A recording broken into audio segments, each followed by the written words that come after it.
আসসালামু আলাইকুম। আপনারা সবাই ওয়েলকাম জানাইলাম আজকের অ্যাক্ট অফ ডিউটি অনুষ্ঠানে।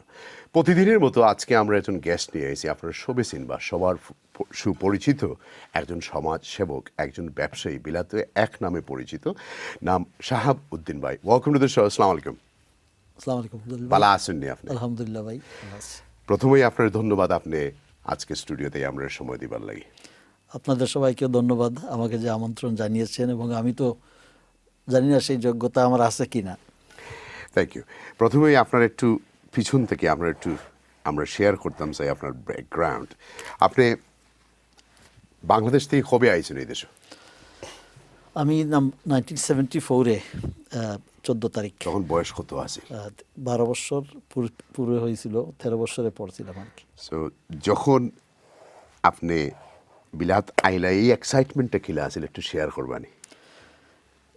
এক্সাইটমেন্টটা তো বিরাট আসার আগের যে অনুভূতি, যেটা বাবা নিয়ে আসছেন, আমরা 2 ভাই ছিলাম, এক বোন ছিল ছোট, 3 জন আসতেছি, মা ছিলেন, সাধারণ ফ্যামিলির মানুষ আমরা। তো খুবই এক্সাইটমেন্ট ছিল যে লন্ডন যাব, লন্ডন দেখব, আর অনেক শুনতাম লন্ডন তো তো আপনি কিভাবে আইলা? স্যুট ফিনছিলানি না শার্ট ফিনলা না কিলা আইলা? একটু একটু গল্প করো। হ্যাঁ, এই যে এন্ট্রি হওয়ার পরে বাবা এই সিঁড়ি লেখছিলেন যে তোমরা ঠান্ডা পড়ছে, অনেক ঠান্ডা পড়ে, ফেব্রুয়ারি মাসে তোমরা একটা ভালো কাপড় চোপড়, গরমের কাপড় চোপড় নিয়ে আইস। তো আমার ফুপুতো ভাই ছিলেন, উনি আমাদেরকে নিয়ে গেলেন সিলেটে একটা দোকানে, স্যুটের দোকানে। তো সেখানে বাচ্চাদের স্যুট তো প্রথমবারের মতো, জীবনে কখনো স্যুট দেখি নেই।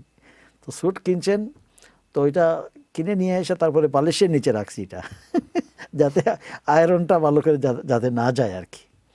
তো আপনি আর আপনার বড় ভাইয়ের মাঝে বয়সের কতটুকু? উনি আমার 5 বছরের বড় আসলা। তো বড় ভাইয়ের কিরকম ফিলিং আছিল তখন বিলাত আওয়া? অনেক, আমরা 2 ভাই খুবই ছিলাম, উৎসাহিত ছিলাম যে বাবাকে দেখবো, এরপরে লন্ডন দেখবো। সাসারে কত বছর দেখছেন না আপনারা? সেই সময় তো আমরা অনেক দিন দেখি, আমাকে 9 মাস রাইকা উনি আসছিলেন। প্রায় 11 বছর আপনি বাবারে দেখছেন। বাবার দেখছি না। সো আপনারা আইলানি না সাসাই গিয়ে আনলা দেশ থেকে? আমরা আইছি, কারণ আমরা এখানে আসতে যে আমরা এপিলও দিয়ে দিছিল, একজন হঠাৎ করে একজন চিঠি লেখ দিছিল ওই আপনার হাই কমিশনে, যে আমরা আমাদের বাপের ছেলে না। তো পৃথিবীর সংগ্রাম সব জায়গাতে আছে, সব জায়গায় ছিল। তো তারপরে তারা এপিলে দিয়ে দিছিল, বাবা অনেক টাকা খরচ করেছেন, অনেক পরিশ্রম করে, তারপরে আবার উকিল টকিল ধইরা এপিল আমরা পাইছি, তারপরে আরও উত্তেজনা। সো সাসাই বিলাত কোন কিরকম কাম করতো? আব্বা, আমরা তো তাই তো অনেক আগে আইসেন। আমরা যে সময় এই যে 74-এ আইসা দেখছি যে উনি 3টা ঘর আছে এখানে। উনি ল্যান্ডলর্ড হিসাবে সবাই জানতেন, সবাই বলতেন যে ল্যান্ডলর্ড সাহেব। এখন যে ইস্ট লন্ডন মসজিদের পাশে ফডাম স্ট্রিট 4 নম্বর এখনও আছে আলহামদুলিল্লাহ, একটা 10 বেডরুমের একটা বাসা। সো আপনি যখন 12 বছর বয়স আছেন তখন তো আপনার অনেক স্কুল ফ্রেন্ড ওগুলো আছেন, এরা আসেন নি ইংল্যান্ড কেউ? আছে অনেক ফ্রেন্ড আমার বাংলাদেশের, যারা বড় হয়েছিল ওখানে একসাথে আমরা পড়াশোনা করি, তারাও এখানে আছে। আর এখানে আসার পরে আরও ফ্রেন্ড বন্ধু আমরা অনেক হয়ে গেছে। তো মোটামুটি 2 দেশেই আমার ফ্রেন্ড বন্ধু অনেক আছে। সো আপনার একজন ফ্রেন্ডর ক্যারেক্টার আমরা লাগে শেয়ার করুক, একজন ফ্রেন্ডর ক্যারেক্টার। বাংলাদেশে বিশেষ করে আমরা 3টা বন্ধু ছিলাম। তো 3টা বন্ধু আমরা ওই যে আগের জমানায় ওই যে যার বাড়ি নিয়ে দাওয়াত টাওয়াত খাওয়ানি হইতো। তো একটা বন্ধু একটু শক্ত ছিল, তার বাড়িতে দাওয়াত খাওয়ানি হয় নাই। তার বাড়ি কোনানোতে আসলে? ওই আমার গ্রামের ভিতরেই। আচ্ছা আচ্ছা। তো এটা আমি এখনো তাকে বলি, তোর বাড়িতে এখনো দাওয়াত খাওয়া এখন ইংল্যান্ড আছে না, সে আবার বাংলাদেশে কর্মরত, চাকরিয়ান, বড় চাকরি করে।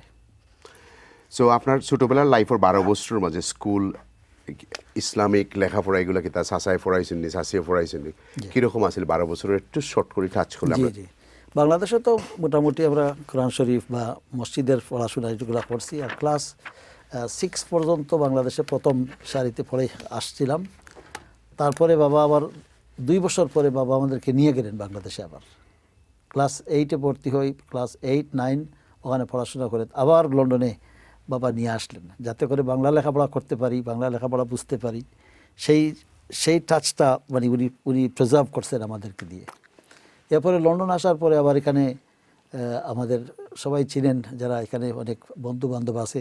রবার্ট মন্টিফিওরি সেকেন্ডারি স্কুল, এটা আপনার ওই ব্যালেন্স রোড, ইস্ট লন্ডনে। এখানে একটা স্কুল বাঙালি খুবই কম ছিল, 15-20 জনই। আমাদের সময় খুবই কম ছিল লোক, তো খুবই সন্ত্রাসী থাকতো। তো সেখানে স্টোরি বলতে গেলে বাবা এবং আমার তালই যাকে বলে উনি এবং আমার তালুতো ভাই, আমরা দুইজনকে উনিরা ভর্তি করে নিয়ে গেছেন আর কি। তো যাওয়ার পরে জন নামে একটা ছেলে, উনিরা 10-15 ফিট আগে দিয়ে যাচ্ছেন আর আমরা পিছনে, হঠাৎ করে আইসা আমাকে একটা মানে পুশ করছে একটা জন নামে ছেলে, আমাকে এত রেসিজম খুব বেশি আছে, আমি পড়ে গেছি। পড়ে যাওয়ার পরে খুবই ব্যথা পাইছি, কিন্তু বাবা বলছেন এ কী হইলো, তা আমি আর অ্যাডমিট করি নাই কী হয়েছে আর কি। পরে এই স্কুলে আমরা, আপনারা যারা জানেন, রবার্ট মর্টি ফেরিস অনেক ছিল, রেসিস্ট ছিল, অনেক অনেক মানে একটু পিছনে যাই, রেসিজম মারামারি খাইছেন নি? মারামারি জি জি, প্রথম থেকে তো স্কুলে প্রথম ভর্তি হওয়ার দিন তো আমাকে ফালাইছে। পরে আমরা এই স্কুলকে কিন্তু রিফর্ম করছি, মানে স্কুল থেকে সন্ত্রাস মুক্ত করছি। বর্তমানের জেনারেশনে আসলে কি তা বুঝেনি আমরা কিভাবে এস্টাবলিশ হয়েছি এদেশে? আমাদের বাবা চাচারা অনেক কিছু আমাদের সাথে গল্প করতেন, আমরাও যতটুকু পেরেছি। এখনও আমার বাচ্চাদেরকে নিয়ে বসলে আমি বলি যে আমাদের যে স্ট্রাগলগুলা, এবং আমি এদেশে আসার পরে আমার ভাই এবং আমরা দুইজন আসার পরে আমাদের আত্মীয় স্বজন বাঙালি আবার আমাদের বয়সী কম ছিলেন। তারপরে আমরা এখানে পড়াশোনা করি। তারপরে ওই যে বাবার 3টা ঘর ছিল, এই ঘরের রিয়েল ল্যান্ডলর্ড তো আমিই ছিলাম, কালেকশন করতাম। তো এই কালেকশন করতে গিয়ে অনেক কিছু শেখা হইতো। 1970 প্লেনের জার্নি কীরকম আছে? প্লেনের জার্নি জীবনের প্রথমবারের মতো প্লেনে ওঠা। তো একটা গল্প যেটা করতে হচ্ছে, আমার মা খুব সাধারণ একজন মহিলা ছিলেন, অত্যন্ত মানে আমাদের মা ছিলেন। তো মা তো বুঝতে পারছেন কত সম্মানী এবং আমাদের আদর করতেন। তো প্লেনে আমরা বসে আছি, তো আমার ভাইকে জিজ্ঞাসা করতেছিলেন, এই প্লেন তো লড়াচড়া করতেছে না রে বাবা, এখন কি হচ্ছে? তো আমার ভাই বলছিলেন যে প্লেনকে পানি খাওয়ানি হচ্ছে। এটা আমার সবসময় মনে পড়ে, আমার মাকে নিয়ে এবং আমার ভাই, আমরা সবাই হাসতাম। আপনি কি প্লেনে ওঠার পরে ডরাইছেন নি? বাথরুমও গেছেন নি? না, বাথরুমও তো মানে এত ভয় ছিল, মানে জীবনের প্রথম তো, কিন্তু বাথরুম কোথায় তাও তো একটু জিজ্ঞাস করতে হয়েছিল। তো মোটামুটি তখন পাকিস্তানি এয়ারলাইন আসছিল না বাংলাদেশি আমরা বাংলাদেশ স্বাধীন হয়ে গেছিল এই সময়। তো বাংলাদেশ নিজের আসিল, জি, বাংলাদেশ বিমান 74-এ। তারপরে 1971 কিছু মনেও আসেনি না, ভুলে গেছেন? 71 যে সংগ্রাম তো আসিল, সেই সংগ্রামের সময় আমরা এই যে সারাফারর বর্ডার আসিল আমাদের বাড়ি থেকে বেশি দূর না। তো ওই মোটার টোটার যে আপনার আওয়াজ হইতো, এবং আমাদের এই যে সংগ্রামের সময় যেটা নর্মালি পাকিস্তানিরা আইসা যারা আওয়ামী লীগপন্থী ছিলেন তাদের বাড়িঘর জ্বালাইছে, এটা আমরা দেখছি। আমাদের পাশের বাড়ির আমার চাচাতো ভাই, ফুফুতো ভাই ছিলেন, উনি বাড়ি জ্বালাইছে তারা। আবার সংগ্রাম শেষ হয়েছে, পরে দেখা গেছে যে মানে আমাদের স্বাধীন যারা করেছে তারা আবার ওই যে যারা আপনার পাকিস্তানের পক্ষে ছিল তাদের বাড়িঘর জ্বালাইছে। তো আমরা ওই যে আপনার পুকুর থেকে আপনার অনেক মানুষ যাদের বাড়ি জ্বালাইছে তাদের তো আর কেউ নাই। তা আমরা সারা গ্রামের লোক আমরা দেখছি ছোটোবেলা যে তারা সবাই বালতি দিয়ে পানি পুকুর থেকে নিয়ে এসে আপনার এই যে ঘরের আগুনটা করতেছে, দমন করতেছে। তারপরে কুইকলি আপনার 2 টিচারের কথা সবসময় মনে পড়েনি এখনো? জি, এখানে তো মিস্টার রড নামে একজন ছিল, আমাদের গান শিখাইতেন উনি। আর আরেকজন খুব আপনার জনপ্রিয়, গান গাইতে পারেননি আপনি? আমি এবং আকাশ নামে একটা ছেলে ছিল, আমরা তো গান জানি না। এখানে উনি ইংলিশ গান না বাংলা গান? বাংলা গান, কিন্তু বাংলা গান ছিল, খুবই ছিল। একটা হল ছিল আমাদের রবার্ট মর্টি ফেরি সেকেন্ডারি স্কুলের পাশে আর কি, ওখানে ওই যে মিউজিক টিউশন। না, আমি সব বলতে পারবো না, অনেক আগে। ওই যে আমার সোনার বাংলা গান শিখাইলেন, এটা অনেক আগে। আমার সোনার বাংলা, আমি তোমায় ভালোবাসি, এগুলো প্রথম কিন্তু আমাদের চর্চা হইতো। বাংলাদেশ স্বাধীন না, ওই যে এইভাবেই আর কি। আমরা তো ছোটো ছিলাম সেই সময়, তো আর এগুলো তো আপনার অভ্যস্ত হইতো তো আর। কিন্তু আমরা উনি ওখানে যেমন মজা করার জন্য। আমরা একটু সিরিয়াস হয়ে যাই এখন। জি, 1978 থেকে 80s যখন আপনি দেশেও গেলা, তখন লন্ডন থেকে যাওয়ার পরে আপনার ফিলিংটা কীরকম আছিল? আমরা যে সময় আবার গেলাম, বাবা নিয়ে গেলেন, আমি ক্লাস 8-এ ভর্তি হই, ক্লাস 9 পর্যন্ত পড়াশোনা করি। সেই সময় আপনার ওই যে আমার একটা টেন্ডেন্সি ছিল মসজিদে, তখন চাচাই লইয়া গেছেন আপনার? আব্বা নিয়ে গেছেন আমাদেরকে। তো নিয়ে গেছেন জন্যই যে আমাদেরকে তো ছোটোবেলা তো বাবাকে পাই নাই, কারণ উনি এখানে ছিলেন রুজি করতে। 8 আর 9 চাচা আপনার লগে আসলানি? জি জি। এই সময় উনি থাকার কারণে আমাদের অনেক গাইডেন্স পাইছি, অনেক কিছু আমরা যেটা বাবার সাথে থাকা হয় না সেটা পাইছি।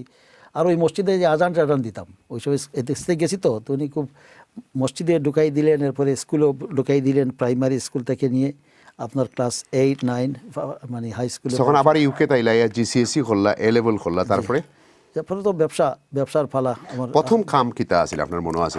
আমি স্কুল থেকে মানে যে স্কুলে যাইতাম, তারপরে আপনার স্কুল শেষ করার পরে ওই যে ছোটো ছোটো ফ্যাক্টরিগুলো উঠেছিল, মানে আপনার মাশরুমের মতো অনেক ফ্যাক্টরি ছিল। তো আমরা বন্ধু কজন মানে স্কুল থেকে শেষ করার পরে পার্ট টাইম 2 ঘন্টা 3 আপনি ঘন্টা। যে জরিনা শাড়ি সেন্টার নাম দিলে, এটা জরিনা কে? জরিনা আমার দাদি, যে আমার দাদির নাম ছিল তো আপনার 1970 এর শাড়ির দোকান কোনানো প্রথম বলা? প্রথম ওই যে আপনার জিএমজি আছে না একটা Cargo। ফোরাম স্ট্রিটে, এটা তো আপনার building। এইটা আমাদের বিল্ডিং ছিল। তো এখানে আপনার এখানে জরিনা শাড়ি সেন্টার প্রথম খোলা হইলো আমাদের ফ্যামিলি থেকে। সো আপনি 1970 তো আপনার বয়স বেশি না, আপনি তখন রেস্টুরেন্টের ম্যানেজার নেই। আমার প্রথম তো শাড়ি দোকান আমার ভাই এবং বাবা উদ্যোগ করলেন, আমিও তো সাথে আসি। এরপরে রেস্টুরেন্টটা করা হইলো আপনার 78 Tower যেটা আমরা যাই, Tower তান্দুরি। প্রথম ছিল ড্রিমল্যান্ড রেস্টুরেন্ট ছিল।